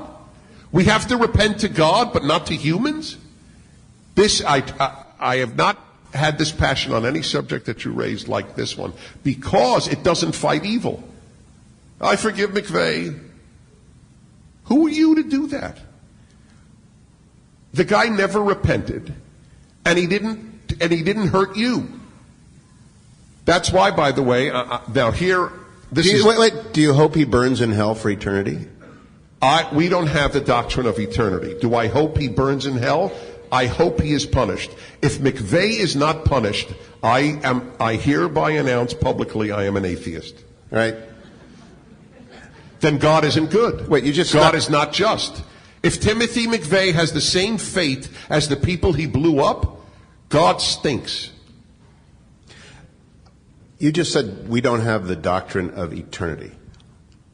What do you mean? The notion that someone is punished for eternity, it's just not a Jewish doctrine. I'm not saying yes or no. I've never heard it. It's not. We have the doctrine of punishment, but eternal punishment is a New Testament concept, not an Old Testament. So what happened? I mean, you said earlier, God rewards and punishes based upon good deeds and bad deeds. There is a heaven. Dennis Prager intends to be there. I get to go, if I understood we all get to go. We don't even have to keep the laws you have to keep. But does it not go on forever and ever? I don't know. You're asking me questions about divine justice. I only know that there is divine justice. What it constitutes, God knows. And I am at peace knowing that God is just. That's fine. Is there a discussion of it in Talmud? About whether you're there forever? No. They don't speculate. There's no tradition of speculation. All right. You want to know what the Talmud talks about? Yes. Okay. Yes. If an egg is laid on a Jewish holiday, can you eat it? Don't want to talk about the Talmud. From the audience, this is a very thought out question brought typed. All right. So if you ever want to have your question read among the hundreds that are here. As a practicing Roman Catholic, I do not see the act of suicide as a solution to any problem, nor as a permitted method of avoiding pain and suffering, be it physical, mental, or emotional. However, as a practicing psychotherapist who has all too often encountered the despair and hopelessness of people who suffer from depression or other forms of mental illness, I have difficulty reconciling what my faith teaches about suicide and what some of those who I have treated see as their only option. Will you both please present the positions of Judaism and of Christianity with regard to suicide? And if in such cases as with a severely depressed, mentally ill individual, do our faiths see this final act as a sure condemnation to hell, as would be the case in Christianity? Let me begin by saying I'm not going to answer. I have no idea, but I'm very interested in what Dennis teaches. This is where I'll go back to the gay issue. You have to teach your ideal, and then you must have mercy in the particular. The ideal is you don't commit suicide. Religions must teach that because so many people's lives are so pain-filled, physically and or emotionally, that if religion said, look, if you really feel it's crappy, don't worry about it, kill yourself, there would be a lot more suicide, and that would not be a good thing. On the other hand, this psychotherapist is entirely right. There are people who, anyone with a heart or a conscience understands why they would want to leave the misery that they, through no fault of their own or even through fault of their own, have gotten into. So here, this will disturb some religious people here. I am known, in fact, I was the guy who testified for DOMA in Congress, the Defense of Marriage Act. I'm a very outspoken defender of male-female marriage. And I'm a very, and I have paid consequences for it because of the hate-filled campaigns against anybody who advocates this way. Mormons here know what they suffered for Proposition 8. Having said all of that, I introduced a gay male friend to another man. I did because I don't believe people should be alone in life. And will God punish their relationship? Well, technically, a Jewish answer, because it's very Jewish, is law-based. It depends what they do. The prohibition in the Torah is not living with a man. It is lying with a man as you lie with a woman. So that's the arena of prohibition specifically. But I don't want a gay man to live his life alone. Now, if there were pills available to change a gay man to a straight man, I would like him to take the pill. I believe in the ideal. There are no such pills. Do you agree that the reason Orthodox Jews and believing Christians are despised by many on the left is that they will make moral judgments that inevitably condemn the behaviors that are not otherwise condemned in law? Well, first of all, the people who condemn Jews and Christians for making moral judgments make moral judgments all the time. It's like my professors at Columbia who said, oh, morality is all relative. One man's right is another man's wrong, and vice versa. And then the next class would tell me how immoral the war in Vietnam was. Well, didn't you hear what you said in the last class? I thought you said there is no morality, it's all relative. So these people are condemning people who condemn. So they obviously do the exact same thing they're condemning. I have not found Jews and Christians walking around with hate placards against homosexuals. The 99% of the Christians that I talk to on this matter, and I only say Christians because they're a lot more numerous than Jews, is we love the sinner and hate the sin. And I think most of them mean it. And what are we supposed to say? Okay, all right, it doesn't matter. Doesn't matter. If my daughter marries a woman or marries a man, doesn't matter to me so long as she's happy. That's what you're supposed to say. But I can't say that. If my daughter were, in fact, incapable of loving a man, then I want her to be happy. That is true. But I will... Look, it's in my own family, and I can only say this publicly because she's writing a book on this, and I love her. I love her and her female partner. My niece is a lesbian. And I love her. And as I say, I love her partner, and I love when the two of them visit and stay in my home. And she knows that I wish that she were heterosexual. I do. I will not deny that. She knows it, her partner knows it. How could they not know it? I'm pretty public. Uncle Dennis is well known.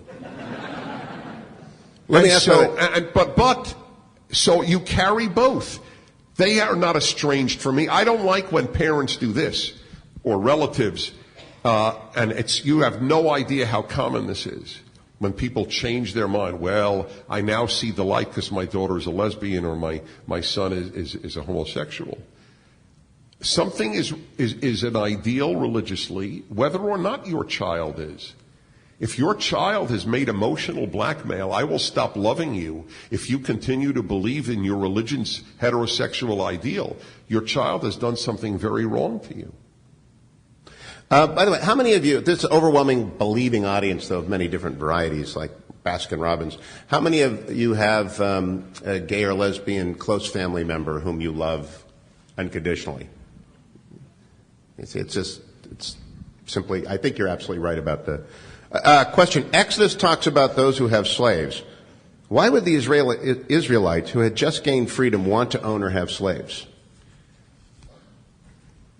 Well, the slaves in Exodus are indentured servants. And we had that in indentured servitude. What was the percentage of whites in America who were indentured servants who first came over? A third. A third of the whites coming from Europe were almost on the level of slaves. They were indentured servants. This concept is gone on for thousands of years in civilized society. People owed debts. They worked for somebody until it was paid off. Or they just worked for somebody because they couldn't get a job. America was founded, at least a third, by such people. So that's what is talked about there, but the laws are spectacularly humane. First, you give the man a wife, which they didn't have here. We didn't even have here in the pre-US. You gave the man a wife. He would leave with his wife and his children. They were not owned by the owner of the so-called slave. After 7 years, it's over, and if the slave said, "But I love my master, I want to stay," I'm quoting directly from the Hebrew.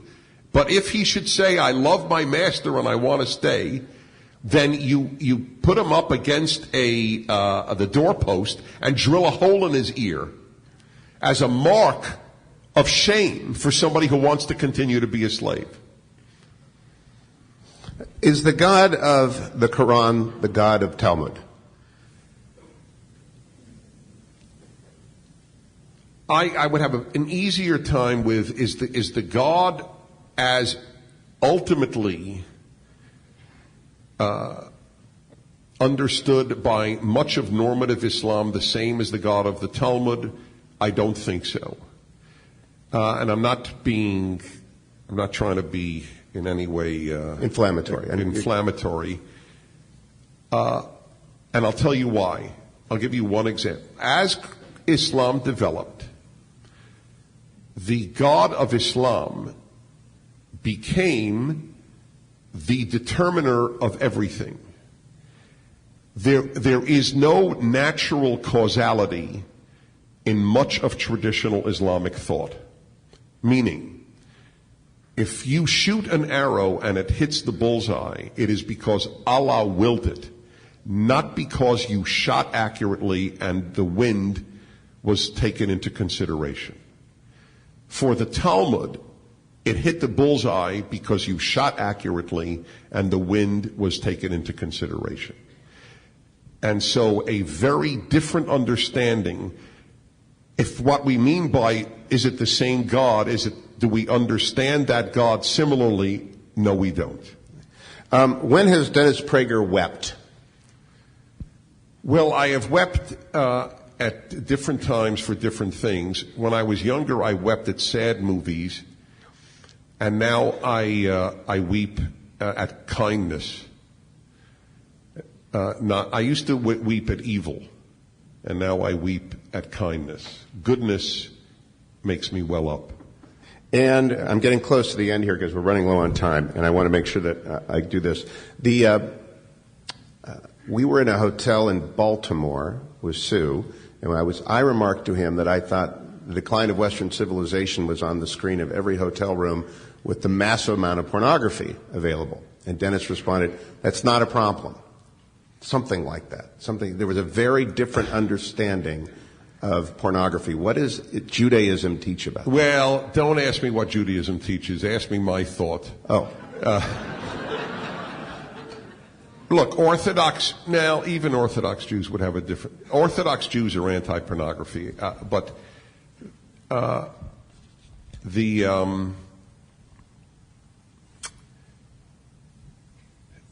sexual matters in much of religious Jewish life don't have the same quite... It's a very complex issue. It's easier to be a Christian on this one, Dennis. No, it's easier to be a Jew, but it's harder to answer the question. Oh, you're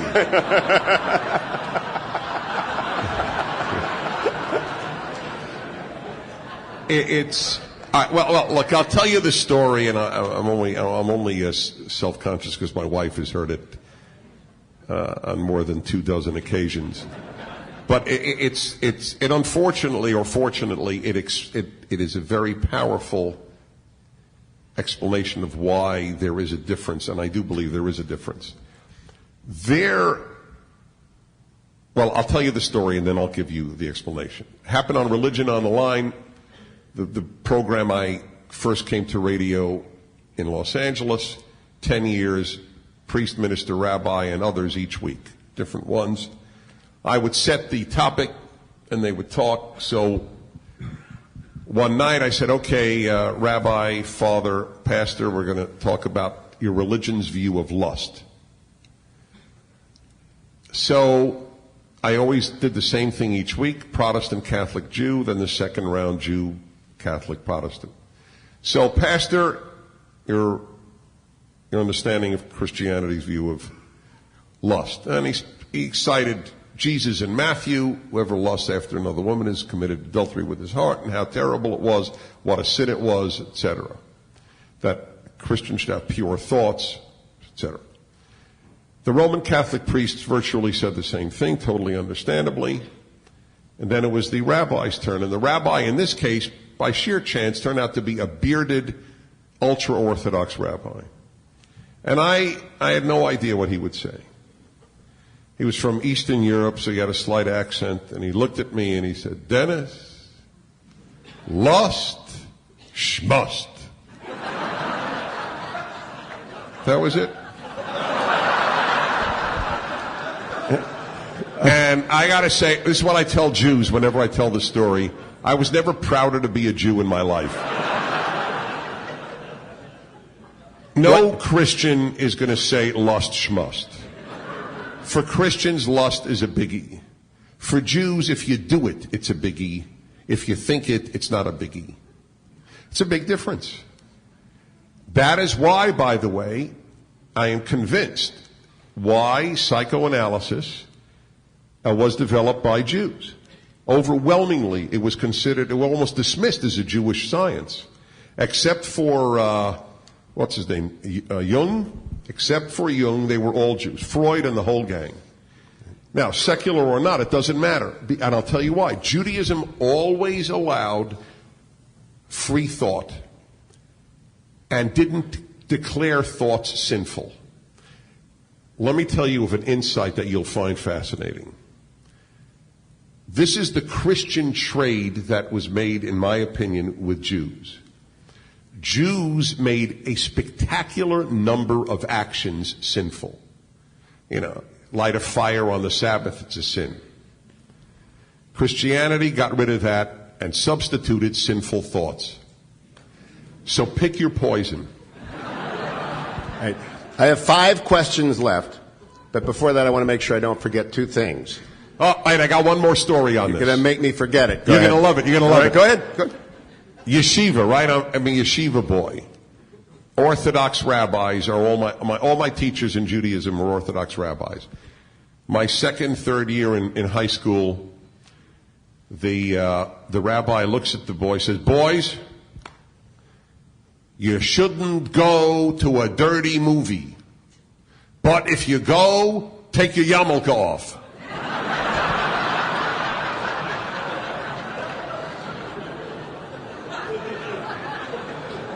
The late Tim Russert tells a story in his wonderful memoir, Big Russ. He went to Canisius High School in Buffalo, and he had to switch buses from the blue-collar part of town to go to the ritzy part of town. And the bus stop, where all the blue-collar kids came, was in front of a burlesque house. And so from the time he was in 9th grade and 10th grade and 11th grade, they talked about getting into the burlesque house. This is mid-'60s. And finally, they worked up their courage to go over to the burlesque house. There were seniors. 4 of them walked over, and they looked at the guy taking the ticket and said, "Does Father Frank know you're here?" Like they were the first Canisius kids ever to go to the burlesque house. 2 things. One, we would very much value hearing from you if you enjoyed this program, what you thought could be improved about it, because Dennis and I will do this again. Hugh at HughHewitt.com. It's the easiest thing in the world to remember. I will forward them to Dennis. Hugh at HughHewitt.com. How many of you would go to Ask a Jew 2? How many would go to Ask a Jew 3? Okay. Then. Wait a minute. How many of you would go to Ask a Presbyterian? You're full of baloney. Nobody would go to Ask a Presbyterian. Give me a break. Have you ever heard a great evangelical preacher preach? Yes. Who? John Hagee. He's powerful. He's powerful, but he's not. He is evangelical, but I was thinking more in terms of like Earl Palmer or Billy Graham or someone who really preached in the theological tradition of the revival. I heard Billy Graham a number of times. I didn't hear this other gentleman. Okay. So you want to know what I thought? Yeah. Well, it's funny because since I was a child, it's drove my parents a little nutty. Not that they just didn't understand why I would, but I would be in the car with them, and they would go through the dial, then manually go. There was no scan. So they would turn the dial, and then there would be a Christian pastor on. I go, stop! I wanted to hear. I'm weird. No. I definitely. And I would just be. I was always fascinated by Christians and Christianity, and so I would listen and I would watch the televangelists and so on. I never had a holier than thou feeling. I am so basically. Are these people contributing to people's lives to make this very difficult journey in life any better? Then they're doing good. I'm going to a different part of that. One, not how many times have you heard an altar call, but how many times have you heard Christians preach on the Old Testament? David is often preached on. I've probably heard more sermons about David than about any other figure. But the Old Testament is alive and being, taught all the time. What do you think of how they handle it? Do they get it right most of the time? They get it right some of the time. Where would there be let's see, I'm trying to think of where we would read something differently. Well, here's a question. How do you answer the massacres in Joshua Judges? Clans instead of thousands. How could God allow that? Well, I'm glad you asked how could God allow it rather than how could God direct it. That's usually the question, and it's very troubling. You're right, it is God directing it. Yeah, I take that back. It is troubling. My only answer to that is this. Either God didn't direct it and whoever wrote it got it wrong, because this is post-Torah, and I'm okay with that. The Torah is where I have my real bright line. Or God did in fact tell them to do it, and God knew what he was doing. See, there's the thing that doesn't bother me is this. There is not a hint in any Jewish scripture that you kill the non-Jew. Never. There's no hint of it. There were specific moments in the conquering of Canaan where there was killing. That was it. It was a one-time event. God had his reasons if indeed God was involved, and I don't know what else to say. And if God wasn't involved, then I am not going to judge people from 3,000 years ago any more than I judged Jefferson for having slaves 200 years ago. It's very easy to sit back. All I know is the book that has Joshua in it is the book that ended slavery. For Prager, do you think a marriage between a practicing Catholic and a practicing Jew can really work? And what about raising the kids? Which religion? Both?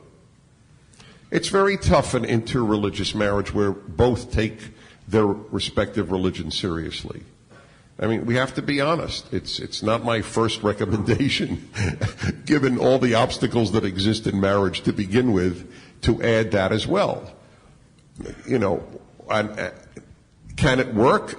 There's nothing that can't work in life. People have made, and Americans particularly can do it.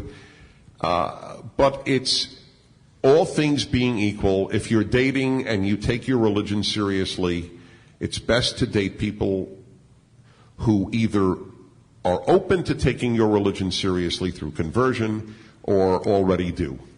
Can you remember your bar mitzvah passage? Okay, let me explain something.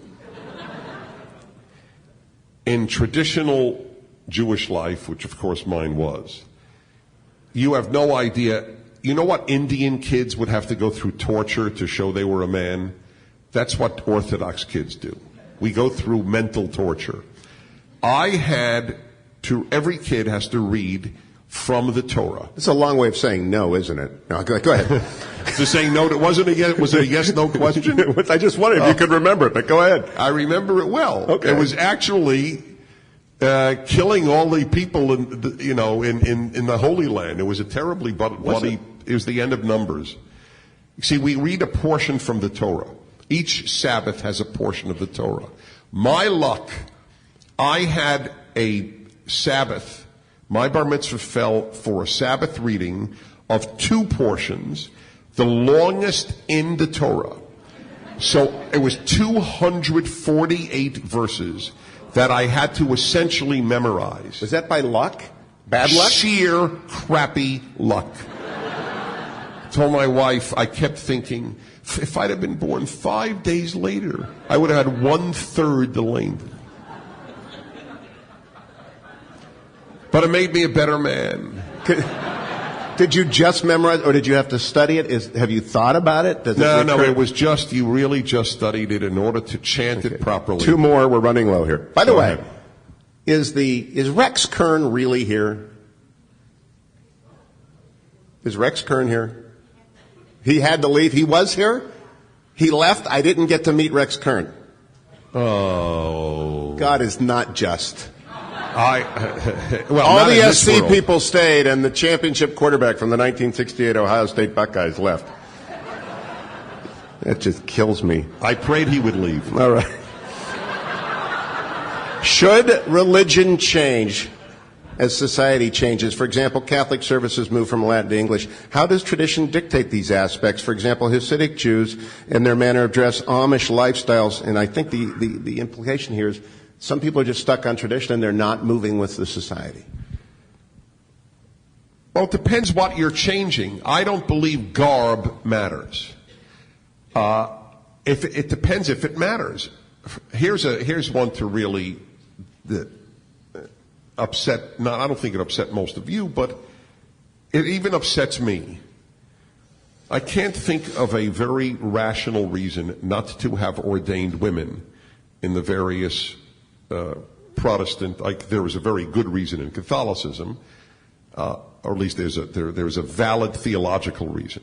But I can't think of one in Judaism or in Protestantism. And yet, I argue that the ordination of women has, and we now have a generation to reflect. If I had to give a cost-benefit analysis, I think the costs were greater than the benefits. The synagogues and the churches that have been most gung-ho for female clergy have fewer members. And you'll say, you could call it sexist, you can call it anything you like. Calling names doesn't deal with reality.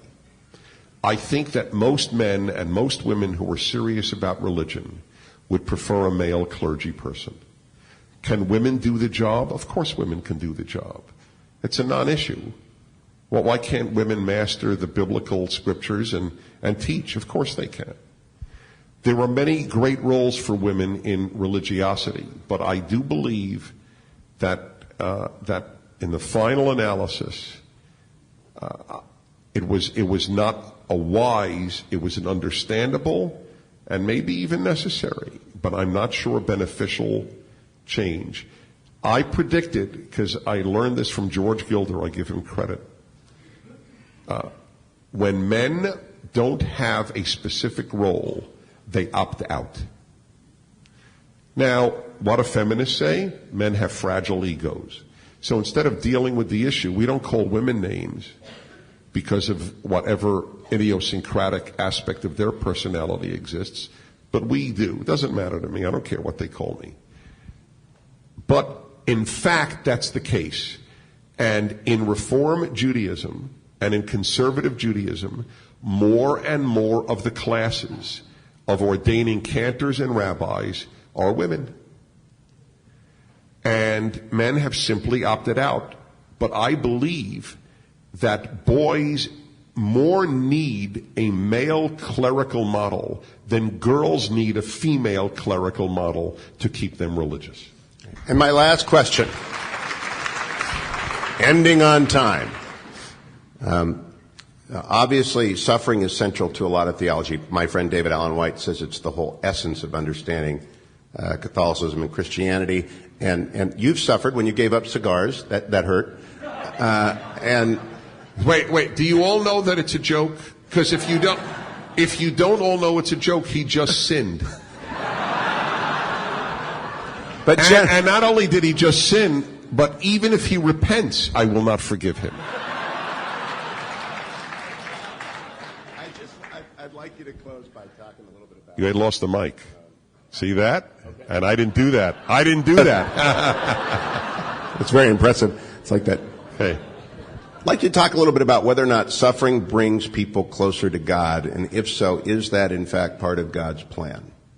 And on that, we're closing, so wrap it all up. Okay. Thanks for all of you for coming, for Carol A. for putting it on. It's always wonderful to be with my pal Dennis. Take it away, Mr. Prager. There is no answer to that, and I'll tell you why. The question is identical, or similar, not identical, to does suffering make people kinder or meaner? And the answer is entirely individual. There are people who are better people after suffering, and there are people who are worse. There are groups that get meaner. There are groups that get kinder. We suffered, and so we're victims. Screw you. That's not uncommon. And individuals will say the same thing. I suffered, so should everybody else. Or I've suffered, and I don't want anybody else to suffer. Both are common reactions. And the same with the God issue. I feel about getting close to God that some of us are blessed with it innately. I'm not. And I have had to work on it. Not belief. I've not had to work on belief. I've had to work on closeness. And others, I have met people who are just God-centered. Emotionally, they walk with God, they have a relationship to God. My view is, I know what God wants me to do, and I want to devote my life to doing it. I get a great deal of satisfaction from that. I can't write a book titled God is my co-pilot or Walking with You, God, as there is in much Walking with You, Jesus. I envy people who can, but that's not me.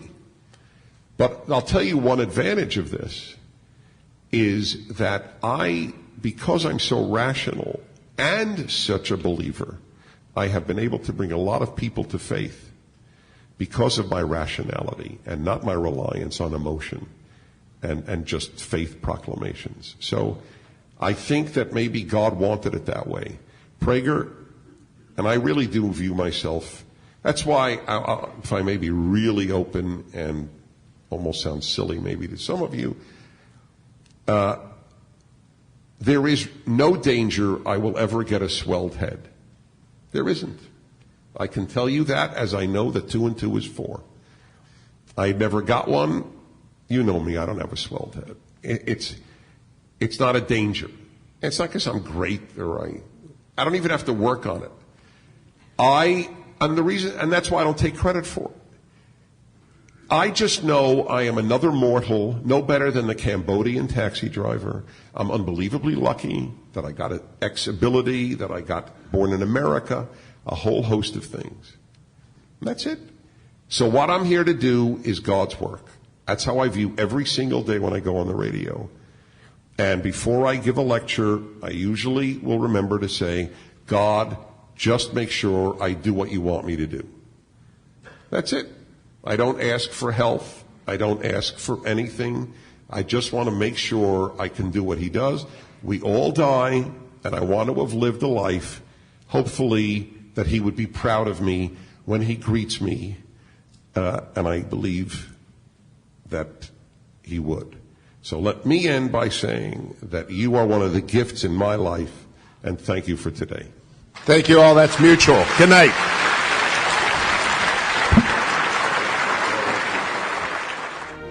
This has been Timeless Wisdom with Dennis Prager. Visit DennisPrager.com for thousands of hours of Dennis's lectures, courses, and classic radio programs, and to purchase Dennis Prager's Rational Bibles.